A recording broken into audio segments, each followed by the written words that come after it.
Welcome to the Diabetes Podcast, where real stories meet real science, helping you take charge, not just take medicine. Today's guest is a force, Fitz Koehler. She's the powerhouse behind Fitzness.com, race announcer to tens of thousands, creator of the Morning Mile in more than 400 schools. She's a cancer survivor, and she's the author of the new book, You-Supercharged. Fitz is bringing the heat, calling out diet scams, breaking down why muscle is your metabolism multiplier, and laying out the simplest, most sustainable plan to get fit. Strength, cardio, flexibility, balance. Done your way, starting today. She shows you how to begin from any level, yes, even the couch or from bed, and why a 1% daily improvement beats every crash diet plan. If you want clear steps, big motivation, and zero fluff, you're in the right place. Let's go. Heck, let's get supercharged. Hello and welcome to the Diabetes Podcast. I'm Richie. And I'm Amber. And Amber, we're real excited. Today we have a bit of a legend here in our Gainesville community. Fitz Koehler is the author of the new You-Supercharged book and our guest here on today's podcast. Fitz, welcome to the podcast. Thank you both so much for having me. I've been looking forward to this. I love the topic. Yay, us too. So Fitz, you've been doing this a long time. You've been in the game, and I have known you since my kids were little. My son is 18, and I remember the first time you were kind of the MC on our Diabetes Awareness Day, lighting the tower blue at the University of Florida.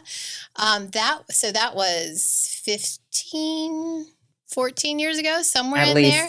Yeah. But that's not, you've been around way longer than that. So maybe you could give us a quick intro into your world, how Fitz came to be Fitzness and your empire that you've built and your book. So where did it all begin?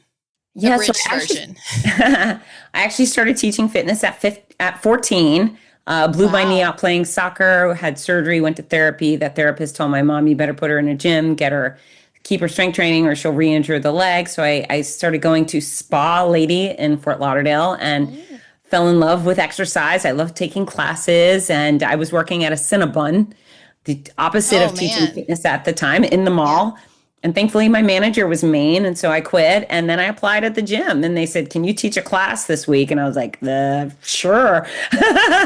Thankfully, I'm a gamer. I said, yeah. And so I taught some low-impact workout class a few days after I was hired, and it went really well. And I fell in love with the whole process of helping people become more fit. And it wasn't just the process of helping people become more fit, but watching people transform not only their bodies, but seeing them transform mentally, their confidence improve, their relationships improve, them drop some jerk guy and move into a guy who treats them with respect.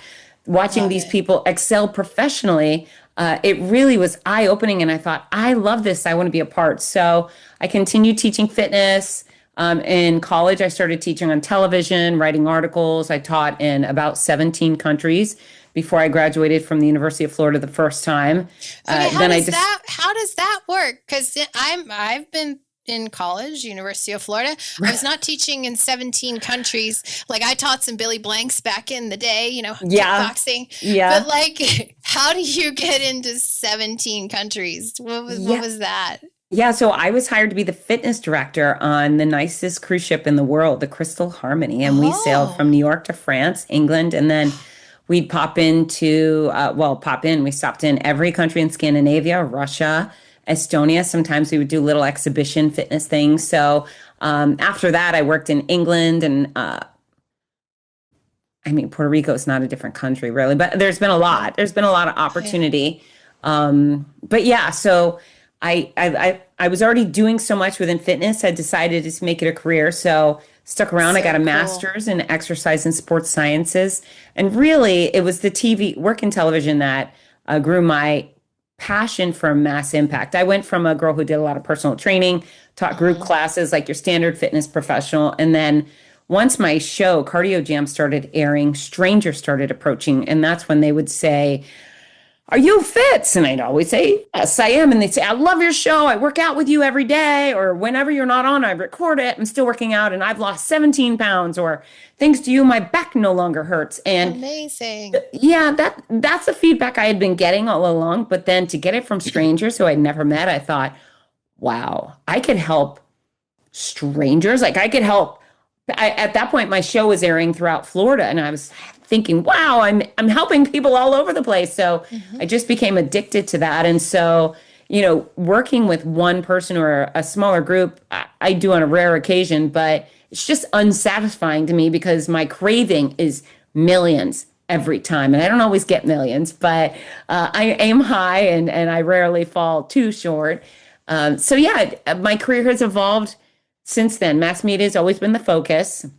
Live presentations, it's the best opportunity for me to actually connect with humans. So I do a ton of keynotes for corporations, Disney, Oakley, Tropicana, Office Depot, American Heart Association, American Diabetes Association, and on and on and on. And then, I'm a professional race announcer. For some reason, I took this kind of veered off. And now I host massive sporting events. I own the Morning Mile, the Before School walking running program. It's in 400 schools worldwide. And that's whoa. I thought that we were just really fortunate in Gainesville because you were here to have it. How can I be like right here and not know that? That's so cool. Well, here's the deal.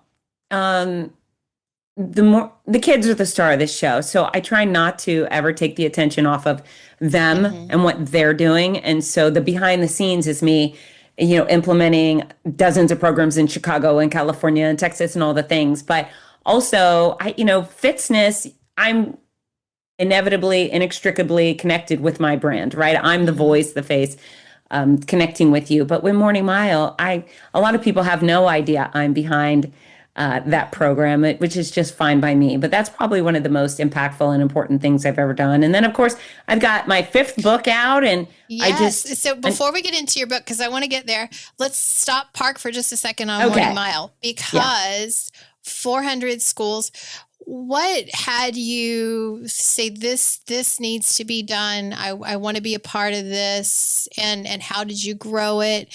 And what impact have you seen from it? Please. Yeah. I mean, it's the thing that makes my heart just explode in a million different directions. So my kids, Ginger and Parker, are 2 years apart. She was 5 at the time. He was 3. Ginger and Parker, well, she went to Hidden Oak and she had a friend who went to Glen Springs Elementary, and they were doing a makeshift program. In fact, there were several kind of variations called the Morning Mile throughout Alachua County, all run differently. But I had one of our moms kept telling me, oh, Aiden's running every morning before school. And I was like, wow, that's really cool. And she kept kind of bragging about this every time I saw her. And I think, gosh, I wish my kids could do that. And then eventually the light bulb went off and I thought, I wish every kid could do that. Holy cow. I mean, that solves a lot of problems, because most families, they wake their kid up, they stuff them full of sugar, they get them to school. Those kids are pinned down in a seat for hours on end before they can finally go out and get 20 minutes of exercise. It's just, I thought, okay, they get out, they move their bodies, their creativity is sparked, they get their willies out so they can sit still and they can learn. And then, of course, building this healthy habit. I mean, ideally, every person on earth that can walk should walk every single day. Just start off your freaking day with 15 to 30 minutes of exercise. It's uncomplicated and you can do it and it will change your life. And so I created the program. I got funding from AvMed. I used to train a vice president of AvMed, and I said, hey, I want to do this, but I'm going to need some equipment, because I had talked to all the different schools here in Alachua and said, what are you doing? And so I took their best practices, added some of my own, and then we provided stereos, a system of rewards. I made it welcoming to everybody every day without exclusions. It's not only the children, but it's their parents, the teachers, the faculty, the bus drivers. Everyone's welcome. And when you go, y'all come on fitness, many times they do. And when you put no pressure on anybody, they're more likely to come out. When you make it fun, they're more likely to come out. And so I started with 17 schools in this county, expanded to almost 50 in Florida. And then the folks in Tennessee and Virginia started hearing about my program, and Texas and California. And it's expanded, and I love it. I love it. If anyone wants to start the morning mile or learn more, go to morningmile.com. Send me an email. We'll get your favorite kids moving in the mornings. Beautiful. Have you done any outcomes on that? Any kind of satisfaction surveys? So here's the deal. I am not a researcher. And there's okay. There's been opportunities for that are like in passing, but the answer is no. But the outcomes are real and they're extraordinary. I mean, these kids have conquered millions of miles over the year. We have elementary school kids who have run between 600 and 700 miles in one school year. That's without any coaching, choreography, prodding whatsoever. We just unleash them and reward them. We have so many parents who say, you know, I like the ones who have reached out and said, hey, I want to get my kid's school started because my kid has ADD. Those parents are extremely satisfied. There's kids who are weight loss stories, parents with weight loss stories. There's so many kids with special needs who do the morning mile because they're not kids who can honestly go make the soccer team. But what they are welcome at is the morning mile every freaking day. And so it's just wonderful. Mass impact is so important to me. And the morning mile, you know, puts out it. Yeah, and it gets that when you're dealing with kids, it really is having an impact in the way they think about exercise and movement from a very early age. I love that. So good. And here's the thing: is there is no we don't allow coaching. It's just you come out there, they're out there at their willy nilly. But parents will say, my kids naturally are asking for healthier food. And we don't talk about it at all. I mean, actually, I worked with the American Diabetes Association. They sponsored about 50 schools in Central Florida, and we did have a nutrition component to it. But the schools that didn't, still, they're asking for healthier foods. They wake up earlier. They're in a better mood. And the principals love it because the kids are naturally on school property early, so they get to class on time. So it really obliterated their issue with tardiness. That's fantastic. And I don't think you have to do research because there's so much research out there about the benefits of exercise and the benefits on mood and what you eat later in the day. So if you know you've got these kids running so many miles, it's translatable to what's already there in the research. Yeah. And I'd be duplicating efforts. And to be honest with you, my time is always just going to be focused on teaching people and getting them moving. You know, if somebody else wants to do a study, they can. Yes. And so along those lines, you say that your gift is compelling people to want to do fitness. And I think language is so powerful. And oftentimes, you know, if Richie hears me or I hear him say, I need to get this in today, or I need to do this, we shift that. We're like, wait a minute, do you need to do it or do you get to do it? And you even took it further to say, I want to do it. So where did this language come from? And when did you see how important that is in mindset with activity? Well, I can't get into the nuts and bolts of how to eat right or exercise if people don't want to know.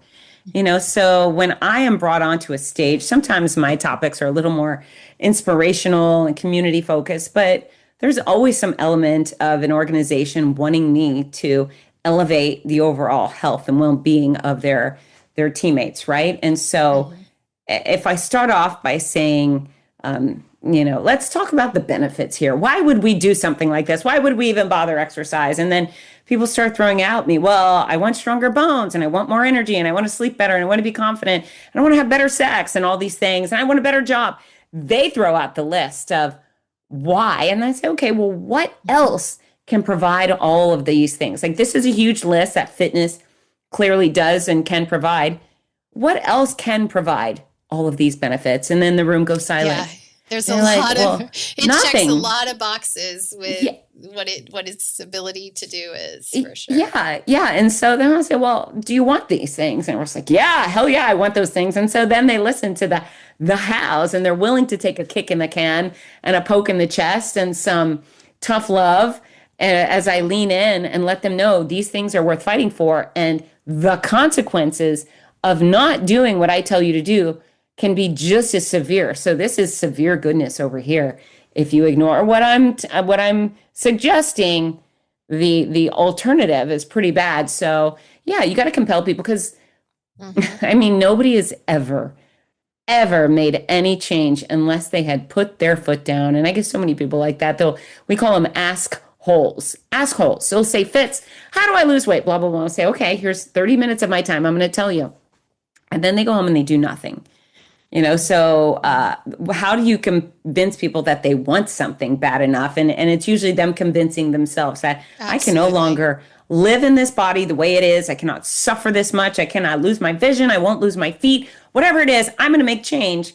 And then they do. And then we can all get along. Yeah. I think what you said is so powerful because you can't convince anyone of anything. No. If you're listening to this and you think of a time, the last time you tried to convince someone of something and how well did that go?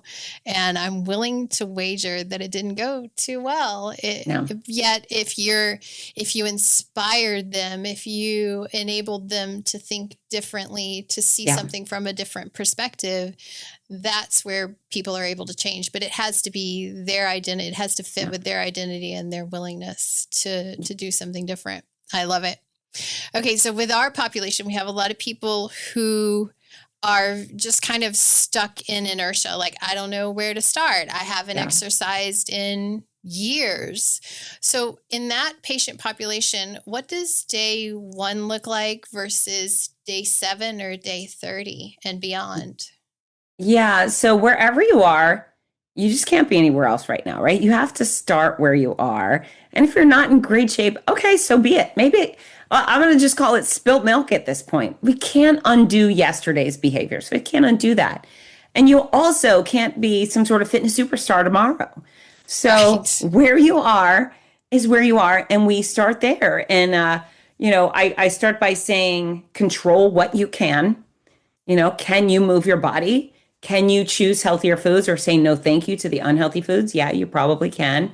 And then what I hope people will commit to is just getting 1% better every freaking day. That's it. So your goal. Loving that. He's like, yes. It's reasonable. Yeah, I'm never going to be like, oh, you got to have a bodybuilding competition next week. It's just not going to work that way. But 1% better we can all do no matter where we're starting. And then the other factor there is, do you know how to exercise? And I find that a lot of people don't know how, which is why I'm a great resource, because I break it down, nuts and bolts, simple, stupid, how to get things done, how to work each body part. We'll talk about the book. There's a huge chapter, everything exercise. It's strength, cardio, flexibility, balance, how to approach each, how to make progress in each.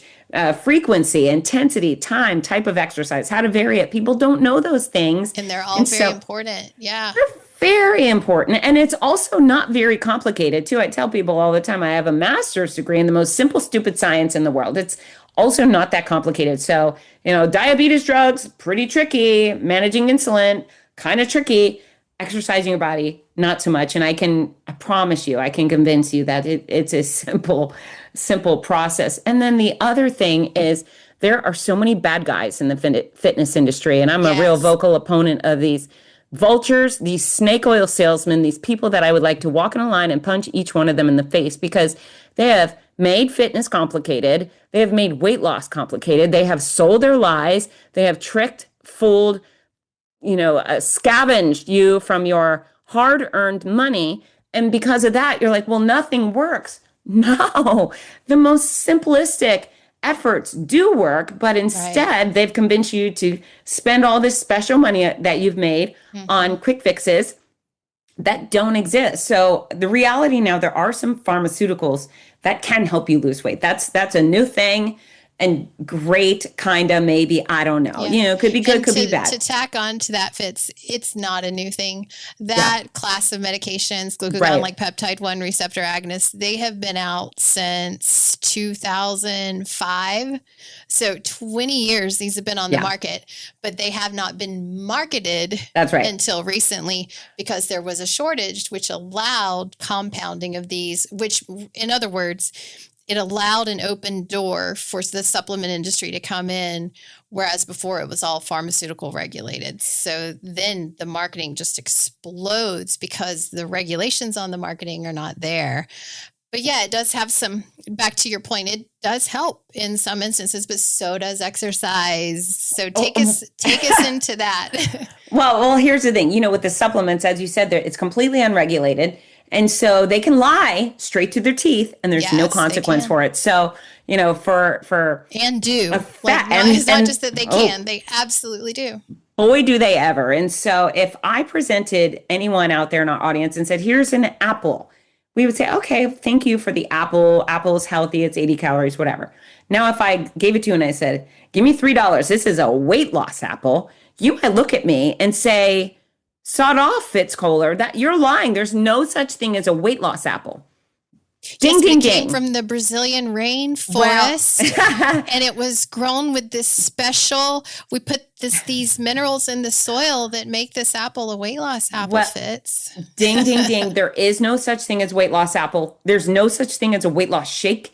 There's no such thing as a weight loss bar. None of it is real. So anytime anyone tries to sell you a product with the word weight loss or diet on it, instantly you have to know that they are scam artists. And if you can get your hand close to their face and smack them, go for it. You have my permission. That's the kind of violence I support. If not, tell them to saw it off and keep your money where it is. So know that the vultures and lies and as liars. Much as the Diabetes Podcast would love for you to do that, we cannot endorse that behavior. That's right. Fitz Koehler has gone rogue, but you can just shake your head and give them the side eye. That's acceptable. Maybe I'm shaking my head, yes or no. We don't even know which way. Give them a few ugly words, but I really get upset about it because it's not fair to take advantage of people, to profit off people who just simply want to live better and be healthy and not feel bad, right? So people have to know that those things are terrible. Diets are temporary measures that lead to temporary results. And the reason they're temporary is because there's so much suffering and nonsense involved. So there is no diet I want you on. I don't want you on keto. I don't want you on intermittent fasting. It's all garbage. It's all stupid. And none of it is sustainable for your life. So instead, I'm going to teach you how to eat the right amount of the right food for the size specifically you want to be. No hocus pocus, no gimmicks. It's just you choosing moderation with the quality of your food and your intake. And so that's how weight management really works. And if you do what I'm telling you to do, now here's the other thing we talk about with the injections, the pharmaceuticals, is there are people experiencing some pretty negative consequences from those things. So is the benefit of losing 200 pounds and not having that gun to your head from obesity that you may die real soon because you're morbidly obese? Well, sure, that's a great benefit. But are you going to have hair loss? Are you going to end up with thyroid cancer, which is written on the side of the packaging? There's all these little negative side effects that don't come with eating healthy food, exercising, and getting quality sleep. So the more people I can steer towards these three efforts, even if you are taking the injections, I can help you live better and longer, and really you can help yourself live better and longer, absolutely, without spending any money. Yeah, so Fitz, you mentioned something I want to dig into just a little bit. Can I say something just real fast? Yeah. Sorry. I just want to say the absolute biggest side effect of the GLP-1 meds are nausea and vomiting. Yeah. And we're such a social culture and so much is built around food that can be challenging when you have social events. And muscle wasting is another really big side effect. 40% so I just wanted, just because it got brought up, I definitely wanted to bring up those two things. Okay. So what you spoke to, I think, is something that I think everybody struggles with is how do you create the kind of long-term win shift in mindset? Because very often when we're talking weight loss, with the GLP-1s, for example, you got about 12 months. You got 12 months before you've just tanked your metabolically active tissue, and now your metabolism is changed. You're going to have a difficult time on the same amount of calories. There's very often, like you said, the crash diet. I've got an event, whether it's a wedding or it's swimsuit season or something like that. It's this kind of near-term goal, but that doesn't, like you said, that doesn't work long-term. How do you get somebody to shift that? This new behavior is going to have to kind of last the rest of your life, and you're going to have to kind of continue to improve and refine this behavior for the rest of your life. Yeah. So I hate to do it, but I'm going to reference the book You-Supercharged. The subtitle is For Fitness, Weight Loss, and Longevity. And those are the goals there, right? And it has to come with gradual behavior change. First it's that understanding of why. Once you can wrap your head around it, like, wow, that would be nice. And we talk about you, supercharged. It's about you being this better version of yourself. I'm not trying to get anyone to be me or Tom Brady or John Cena or anybody else. It's the best version of you. And you get to choose who you want to be. Chapter 2 is, who do you want to be? Okay, we'll figure that out. Let's start making the list of things we like about ourselves and then the things we'd like to improve on, right? And then you understand the strategy, the methodology, and you start moving forward 1% every day. And because there's no suffering, there's no, what's the word? Shame. Extreme. No, there's no extreme anything. Yeah, and of course, and no shame. But yeah, there's nothing extreme about what I'm asking people to do. I'm asking you to understand that in order to qualify as a fit person, you have to have proficiency in 4 different pillars of fitness: strength, cardio, flexibility, balance. Strength is your ability to push, pull, lift, and press against resistance. That's your whole body. And of course, it's great for lifting weights and looking strong, but it's also great for being able to lift your grandchildren, pick up the groceries, slam your car door without pulling out your back, or standing up when you're 70, dancing when you're 80, hoisting yourself out of bed when you're 90. So strength is a really necessary element to the pillars. From a fall. Well, balance is one of those pillars. So if you do, it could be as simple as standing on one foot while you're brushing your teeth or checking out at the grocery store. But if you habitually do those things, you are so much less likely to fall down. Cardio, of course, it's your heart and your lungs, your stamina. Are you huffing and puffing going up one flight of stairs? If so, you need to work on that. And then, of course, flexibility is your body's ability to move through a full range of motion. And newsflash, folks, your shoulder goes in 360-degree circle. Your hips go in a pretty big range too, or they should, right? And so how do I get people to do these little tiny bits of effort in these pillars almost daily? Not every day. You don't have to be perfect. Perfect's boring. And I talk about that a bunch too. But gradual progress leads to outstanding outcomes. That 1% a day, in 30 days, you go, you know what? I do feel better. I'm feeling a little more energetic. 6 months from now, you look in the mirror and you think, holy cow, I can't believe that's me. And then you keep it going because you haven't done anything extreme. You've gradually changed your lifestyle. You're feeling better. You're sleeping better. It all falls into place. I assure you, I'm 40 something pounds less than I was in my freshman year of college. Wow. Yeah. And I maintained it because it's easy. Once I learned the formula, I went, oh, it can't be that easy. And that's what people do now. They go, hey, is that really that's how I lose weight? I go, yeah. And they go, it can't be that easy. And then they do. So, it's just, I like to simplify it. I love that. Something that I hear way, way more often than I want to hear is, well, I used to go here and there. I used to do all this stuff. And then, then insert some sort of injury that was either from a fall or an accident. Something happened. And now their identity has shifted from someone who was very active to someone who is now an injured person. Yeah. What do you say to that person to motivate them? Because they've been telling themselves this story for a very, very long time. And there's no judgment in that, of course. It's just what I notice happening a lot. Okay, so 2 things. I'm going to start by saying you are so lovely. You are just so freaking lovely, Amber. And there you go. I'm starting there. Right? How lucky are you? She's just beautiful. I love the happy shirt. But yeah, so it's a really bad idea to compare ourselves to who we used to be, who we were in high school, when we played sports, or when we did this, or before kids, or before this or that. It's just a bad idea. We're not those people anymore. So stop, right? But know that you can supercharge yourself. And I have the everything exercise chapter. I have how to exercise in a chair. Okay, fine. Maybe you can't stand up right now. Exercise in the chair. All right, you can't get in the chair, exercise in bed. And, I know some people are probably rolling their eyes, and I know I'm so emphatic and I just can't help myself. So, folks, thanks for hanging in there, listening to me go raw. But 5 years ago, I was in bed. I was emaciated. I was as sick and weak as a human has ever been. I had cancer. I had 15 months of chemotherapy.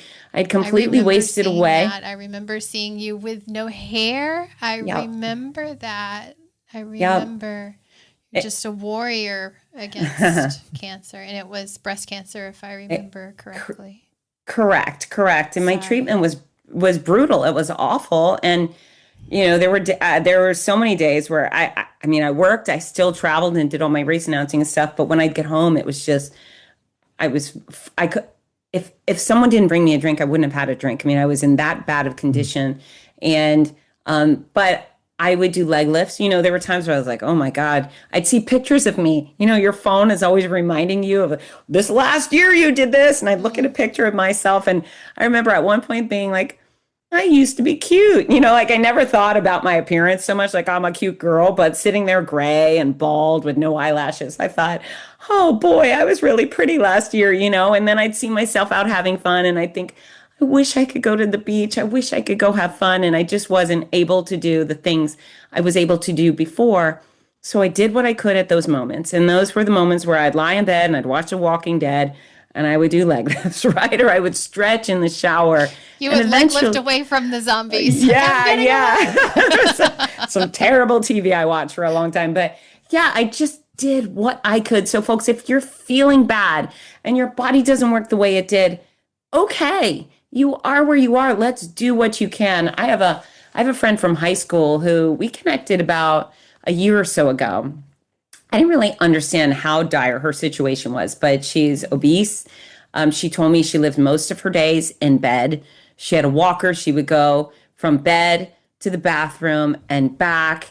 I didn't even know she was addicted to narcotics at the time, but we started talking. I was like, Jen, you're still really young. You can get yourself together. I know you can do better. She had one hip replacement surgery. I mean, there was really like a whole list of things.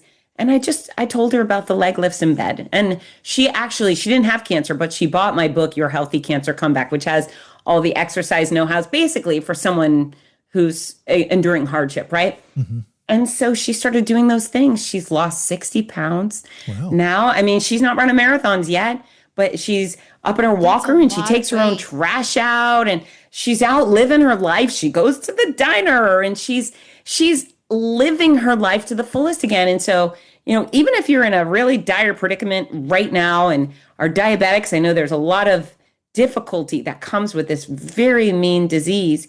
You can do better. And yes, I'm talking to you. And yes, I'm poking you in the chest. Whatever you've settled for today is not good enough.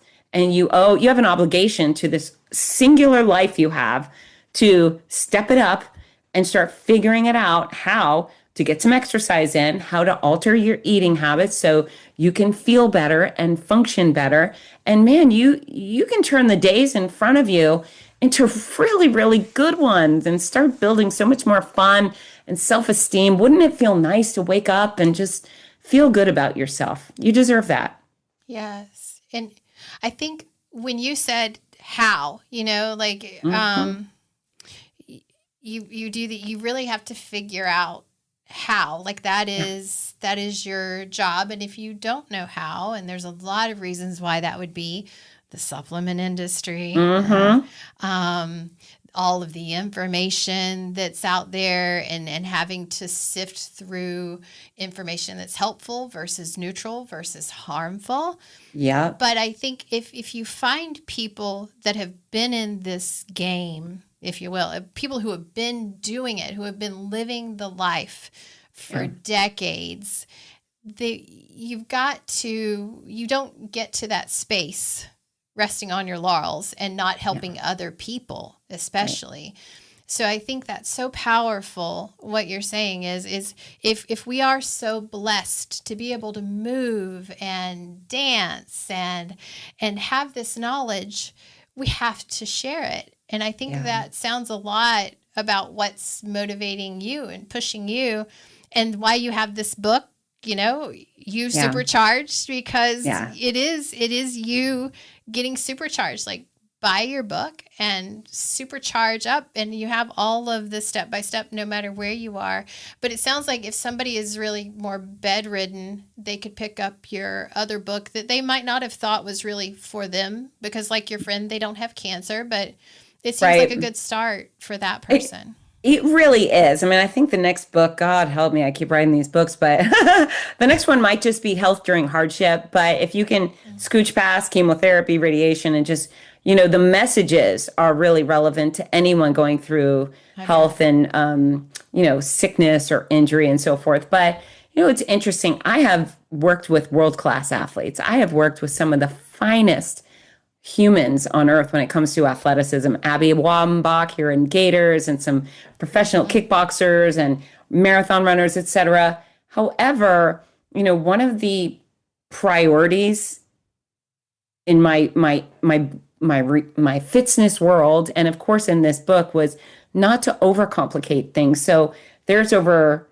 300 photos with instructions on how to exercise. Wonderful. But I did not leave working, when it comes to strength training, working against gravity, dumbbells, or exercise bands. And the reason being is I truly felt like if I bring out the TRX suspension training, it might stress people out. I don't know. Alienate people. Mm-hmm. Yeah. And of course it shouldn't. You should just say, oh, maybe that's something to strive for. But I intentionally said, I'm going to keep this instructional stuff pretty simple, stupid, pretty basic, so people can look and go, oh, those are the motions. That's how I work my chest muscle. Here's a few demonstrations on how to do it.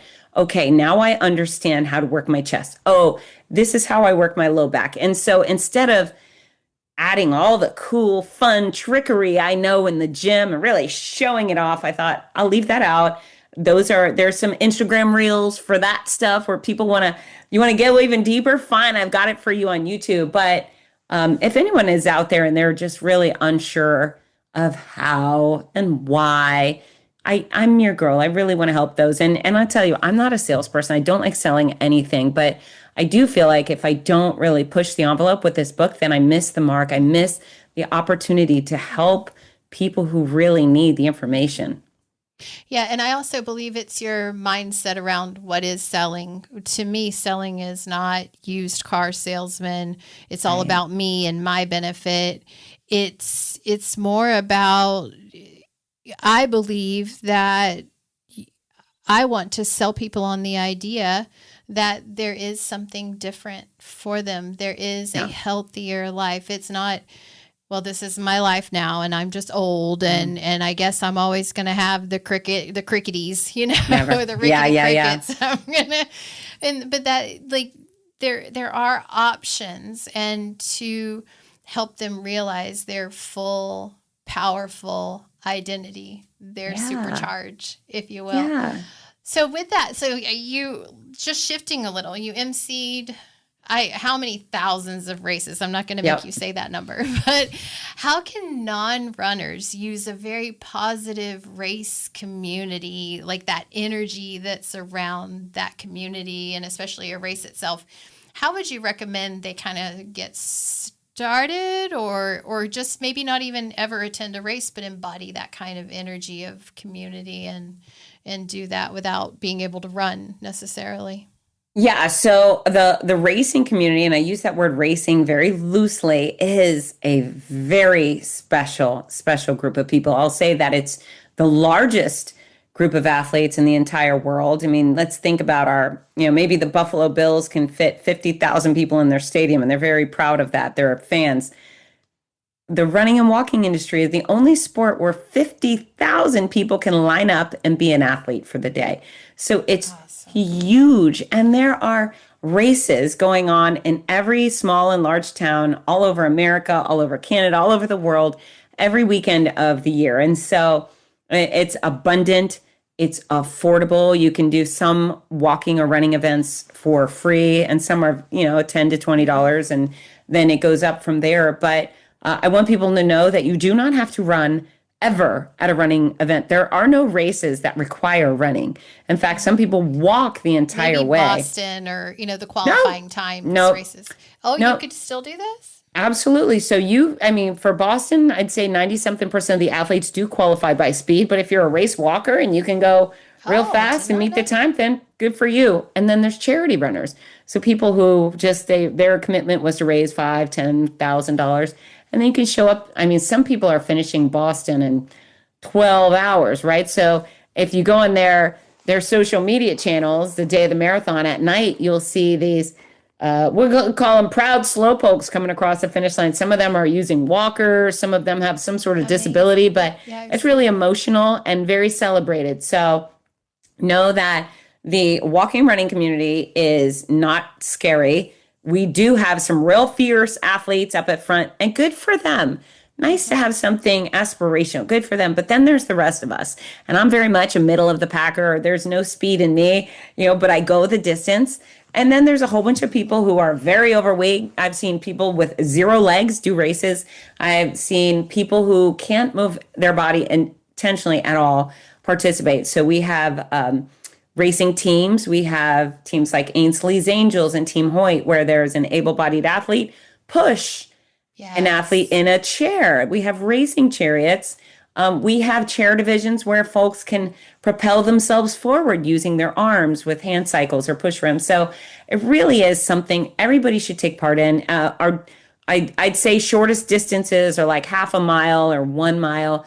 Definitely start off with a teeny tiny distance, maybe one where there's no shirts, no medals. You just show up and you get with a group of people and you go, okay, I went for a walk and that was not terrifying. And ooh, they were kind of nice. And maybe I'll do this again. And it's just that type of some support and camaraderie from strangers is really cool. Isn't it? That's awesome.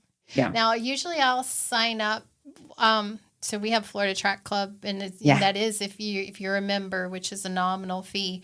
Your other races are free or very inexpensive. Is that right? So it's way cheaper to be a member of Florida Track Club. But most of that's through Run Sign Up. Where would someone go if they're like, yes, you have inspired me, Fitz. I'm going to get my Fitzness on and go do this. Yeah. Do you recommend Run Sign Up or somewhere different or just Google? Well, so Run Sign Up is a race platform, a registration platform, I should say. But there's a whole bunch of others. I mean, really, I would just Google your hometown and 5K or 1 mile. Just look for race. And again, we use the word race.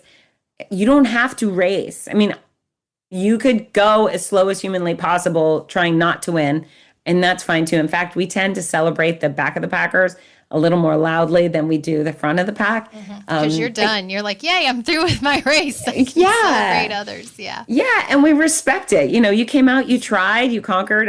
That's awesome. So, and we have kids races, and just never be shy. And listen, it's your health. It's your life on the line. If you're going to be shy, fine, maybe be shy singing karaoke. I mean, really, who the hell cares what your voice sounds like, right?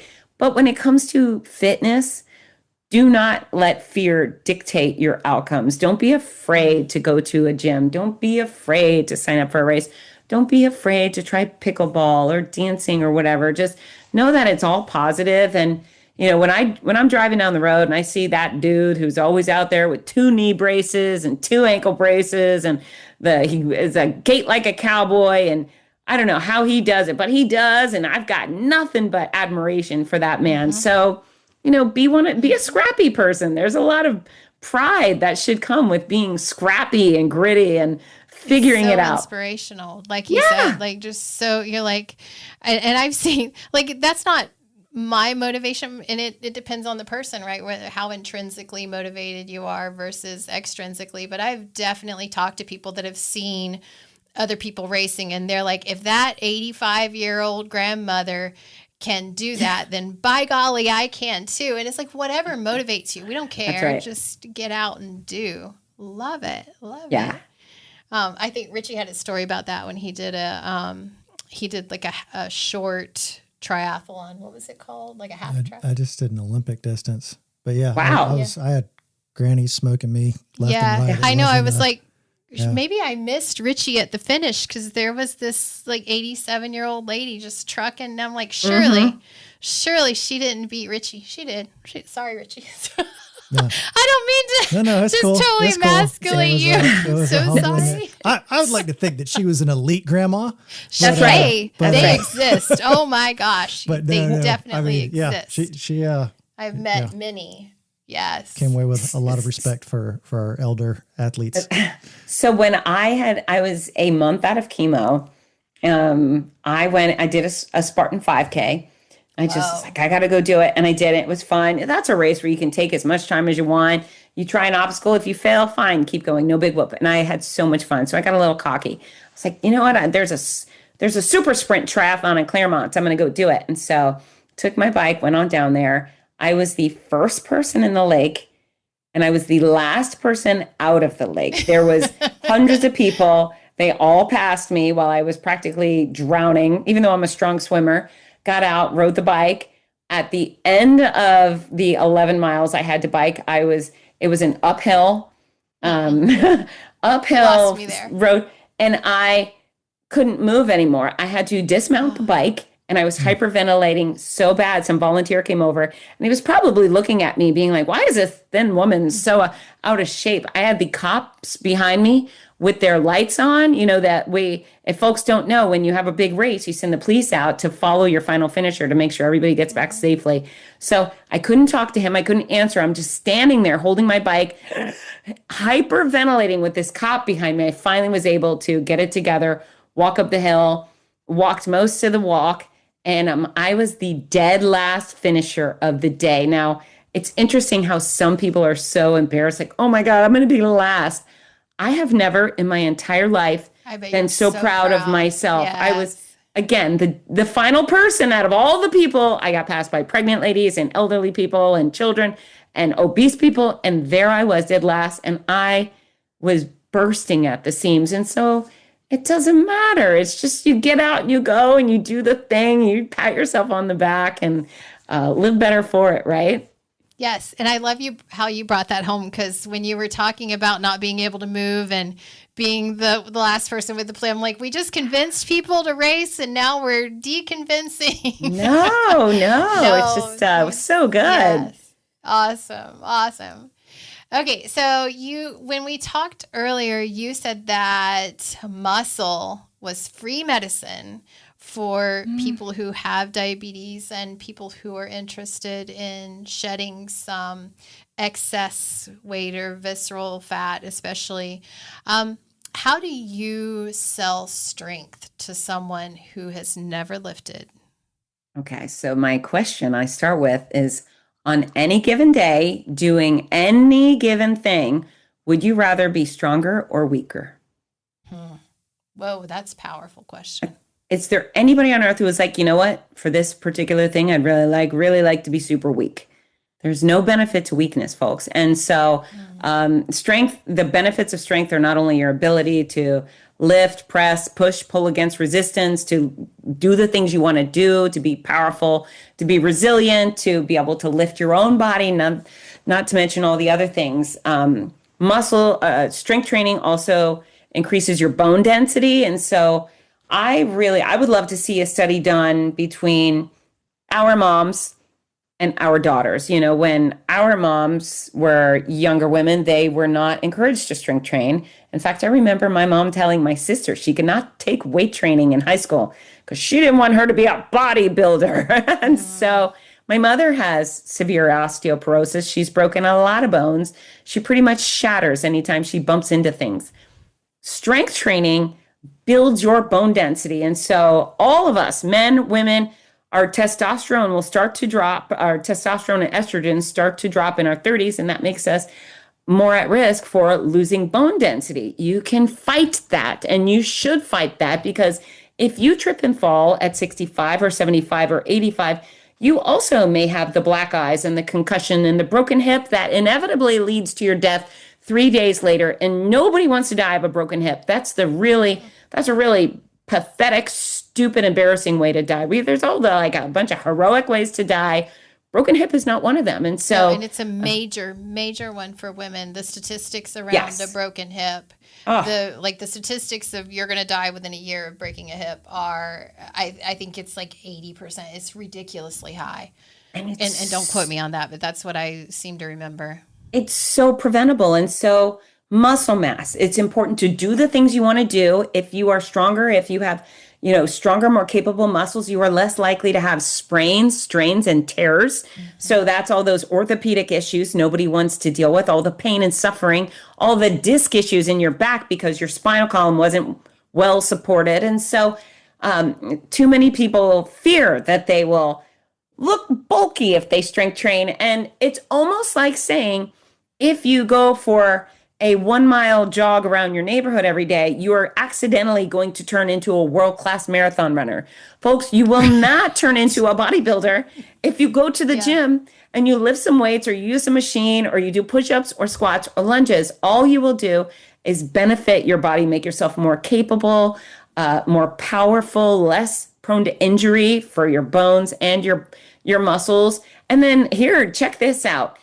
It increases your metabolism. It will actually make you a thinner person. So if weight loss is a high priority for you, strength training will double your metabolism. It's like go-go juice for everything. And then brace yourself. Muscles are kind of sexy. So whether they're in your arms or your legs or your glutes, it is okay to care about your vanity. Muscles are the vanity workout. If you want to look a little better in your clothes, stand up straighter, have better posture, strength. Strength is truly the fountain of youth. It will keep you younger longer. It will keep you trimmer longer. And it will help you age because you will be so much less susceptible to osteoporosis and other horrible, horrible side effects of taking poor care of yourself. Absolutely. And I think you can look at anyone who's lifting in later years and really see that, because from the neck down, you could not tell that person from a 20-year-old or a 30-year-old. Earlier this year, I participated in World Masters track and field, and people looked amazing, which maybe it says a lot to what we need for sunblock and other things at the top part, the face part, but you could not tell people from like shoulders down. They looked amazing. So anyone, check out any kind of masters events for things if you doubt what we're telling you to be true with aging and muscle mass.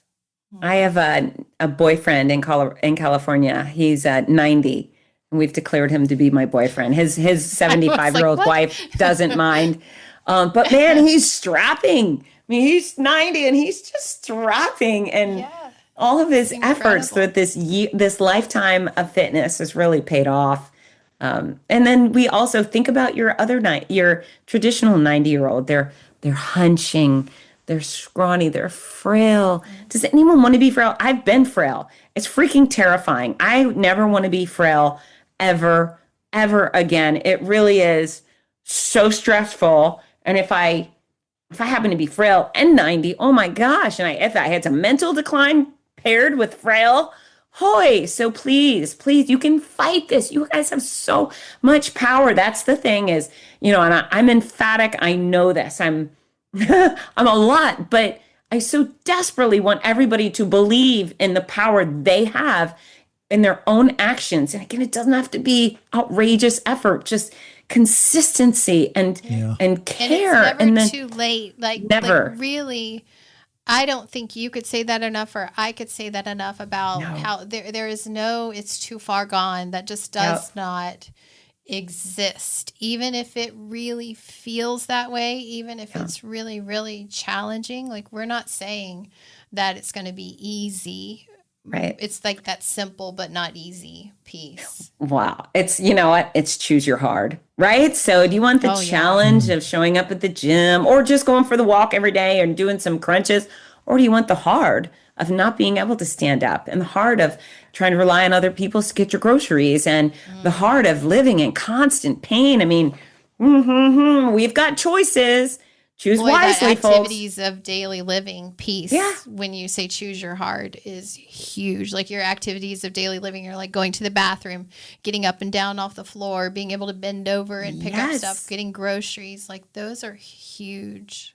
So it's interesting to me because some people, they look at me as like fitness expert and like, oh, she just cares how we look in a swimsuit. We haven't talked about a swimsuit once. Like it's just so freaking irrelevant to me. If you want to look a certain way, just kidding. Great. Yeah. I mean, go for it. If your swimsuit life matters to you, but really what I care about is every day you feeling good and your body doing the things you wanted to do. Yeah. And then you spending as many days as possible with all the people you love. I really like it here on Earth. I'm not sure what's in the great beyond, but I like it here on Earth. I'm going to fight for every day I can. And I want all of those days to be feel good, feel happy days. Yeah, I love that. So we got the new year coming. Yeah. And we know we see it every year, New Year's resolutions, and maybe that lasts until February or March. Like the gym is packed in January, dwindles off. So what is your minimum viable, and I don't want to use the word habit, because habits are more like completely unconscious and things that you do automatically. So what is the minimum viable system that you would like people to pick up, or new thing to try to create into a habit, so that people never start over in January, never start over on Monday? What is that minimum? Yeah, so know where you're going. I think that's a good start. You know, you never get in your car and say, "Hey Siri, take me somewhere." Yeah. And your Siri's like, "I don't know, want to burn some gas." What? Yeah. So know who you want to be. That's the start. And then you have this expectation for your life in your head. You have a vision, and it's so important to you because you're not willing to have this alternative crap life where, again, everything hurts and you can't do anything fun and you feel bad all the time, right? So know where you want to be. And then really it all comes down to three things. It's nutrition, exercise, and sleep. And nutrition, once you learn the exact formula for weight loss, all of a sudden you go, it's just the light bulb goes off. It's not, I didn't make it up. It's science. I gave it a title, but it's so manageable and unrestrictive that you think, okay, I can do that, and you can. And so those results come. You don't want to let those go. When it comes to exercise, at some point, you're going to get to a place where not moving feels real bad. So if you get started, there's often some soreness that comes along with new activity, new motion. Okay, give that a week or two. But then after that 2 weeks, if you don't move, you're going to start feeling really bad. And so the desperation to continue those good feelings will keep you going. And then the third most important thing is that you focus on sleep. Make sure you're getting enough each night. It is not a badge of honor to show up at work and be like, I only had 3 hours of sleep last night. That's a red flag. That doesn't make you bold and interesting. It makes you miserable and uncreative and, inefficient, right? So nutrition, exercise, sleep, you just reasonable steps every single day. Eventually you will become addicted to those outcomes. And when you get addicted to the endorphins, to the chemicals that are released from exercise. Absolutely. Okay, so policy. We love policy in school board. And I meant to ask this when we discussed the morning mile. If you had an hour with a city council, the governor, what policy change would most improve obesity and childhood into adulthood diabetes outcomes, do you think? Yeah, so I do like that there is mandatory recess in Florida. I think it's 30 minutes a day. It should be probably more, and it should be for all ages. I think all kids should move. We forget their kids once they turn 11, and it's just like it doesn't matter. I would love to see intramural sports as a requirement in all of our schools. The number one reason being it's not only health and fitness, but if you look into the list of all our school shooters, 90 something percent of them were not involved in any sort of sport. These are loners who don't have any connection to other students. They don't have any loyal leadership that are constantly guiding them, keeping track of them. They haven't learned how to win, how to lose with grace, how to work for something special. They don't have all of the, what do we call it? When you feel for somebody, what is that? Empathy. Right? Yeah. So I'd love to see non-competitive, I just said the word. It's intramural. Thank you. I'd like to see intramural sports as just a requirement of every week, a few times a week. Every kid has to do it, not just the kids that are really good or really fit. Everybody has to play something. I think that would be huge for health and huge for fitness and huge for society, where athletes tend not to go kill a bunch of people. So yeah, I think if you look at runners in general, some of the happiest people as well. Yeah. At least that's been my experience in sports. Absolutely kept me from being a juvenile delinquent for sure. Yeah. And I'm sure you probably didn't expect that. That's where that question was going to go. And then the other thing, honestly, is I've never accepted a taxpayer dollar for the morning mile. I don't know if fitness is the responsibility of the taxpayer.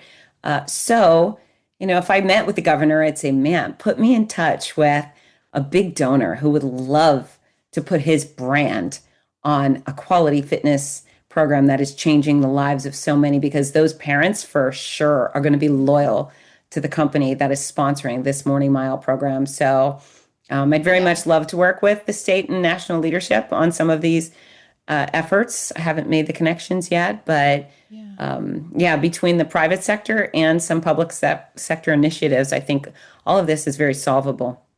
Mm-hmm. I love that. And I think even if, there are plenty of government programs, that anything that benefits health and nutrition and mindset tends to pay for itself. Like you get back everything that you put into it. But it's so cool that you were able to do this without relying on that, because then when certain politicians decide we're not going to give that grant, we're not going to put money into that, because it's a big issue that many places are seeing, especially many places in Africa as well, as you get these big grants, hospitals get built, big things happen, but then they lose the funding and it gets just ripped out, and it's not sustainable. So that's a really, really good point. Yeah, I mean, there's so many people think my Morning Mile program is a nonprofit, which is very flattering. People think the work that I do is so darn good for society that it certainly has to be a charitable effort. But I would not, under any circumstances, turn over control of one of the most important things I've ever done in my life to a board of anybody. I trust zero people with this program because it is that important. I am the only person, as long as I am on this earth, I will be the gatekeeper of the Morning Mile, and I will steward it into quality places, and I will protect people from butchering it. I will protect the children from grown-ups butchering it and manipulating it. And I will, you know what, I want things to be done the way I want. Sometimes I have a school that says, well, we don't want to have kindergartners. We're going to have everybody do it, but the kindergartners say, you can't have it. You can't have it. Well, why? Because it's every child, every day, period. If you can't allow this program to run, it's just 30 minutes in blank space for kids to do circles. If you can't allow them all to do it, you can't have it. I will not condone a program where the youngest, most squirmy kids are being denied exercise. I won't do it. And so almost like when you go to Subway sandwiches, you expect the same bread, cheese, combo mix. I want the Morning Mile to look the same every single place. And that means when my Morning Milers from Texas move to Florida and they see that it's a Morning Mile school, they go, ooh, I know what to expect. And then they get exactly the same high quality, impactful program that keeps them coming. So there's a lot of ways I would love to work with not only DeSantis, but the Trump administration to help make improvements to the health of our nation, but there's also certain things I'm not willing to sacrifice. I love the protection that what you said about protecting kids. That is so huge. Okay. So Richie is saying time is running out. So we're going to do a really quick lightning round of questions. So just like boom, boom, boom. Yeah. One exercise everyone should do this week. Go. Let's go walking. It's easy. Love it. One food behavior that moves the needle super fast or the most. Watching your overall caloric intake for the day. Okay. One motivation tactic for the next 24 hours. Get naked. Stand in front of the mirror. Wow. Okay. I didn't know where you were going with that. Okay. One myth you want gone for good. That diets are a solution to anything. Okay. Awesome. Well, Fitz, thank you so much. Tell us a little bit really quickly again where we can find you, where people can get your book, and for people who want more of Fitzness, where they can go. That's right. So Fitzness.com. That's FITZ as in zebra, NESS.com is my home base for everything. There's free articles, free videos, free everything, and then a ton of ways to contact me and learn about what I do. I'm Fitzness on Instagram, on YouTube, on Facebook. I'm on LinkedIn. I love to connect. So if you follow, I promise quality content in return. But I'd so much rather you reach out and say, hi, I heard you on the Diabetes Podcast, because I would rather have friends than followers. This brand new book of mine, You-Supercharged, the exact formula for fitness, weight loss, and longevity, is on sale right now. I prefer it when people buy it at Fitzness.com. All of those books come autographed, and they come with a free gift, and they're packaged with love. It's so much fun, the package that I send out. And I prefer you to come to me. However, if you don't want to, you can go straight to Amazon, hardcover, paperback, Kindle, and have at it. Please grab yourself a copy, share it with your friends. I want to change the life of not only you, but everybody you know. Yes, Christmas is coming. It's a great gift. Yeah. Thank you. Yes. All right. Thank you, Fitz. We really enjoyed it. Yeah. Thank you for your time. You've been incredibly gracious with your time. And thank you for coming on the Diabetes Podcast. Thanks so much for having me, guys. That's a wrap with Fitz Koehler. High energy, zero excuses. Now it's your move. Take a short walk, do 10 squats, or set a bedtime alarm. Small wins stacked daily change everything. Remember, you can get Fitz's book, You-Supercharged, at Fitzness.com for an autographed copy and a gift, or on Amazon. And if you want to spark movement at your local school, visit themorningmile.com. If this episode lit a fire, please take time to give it a like and leave a review.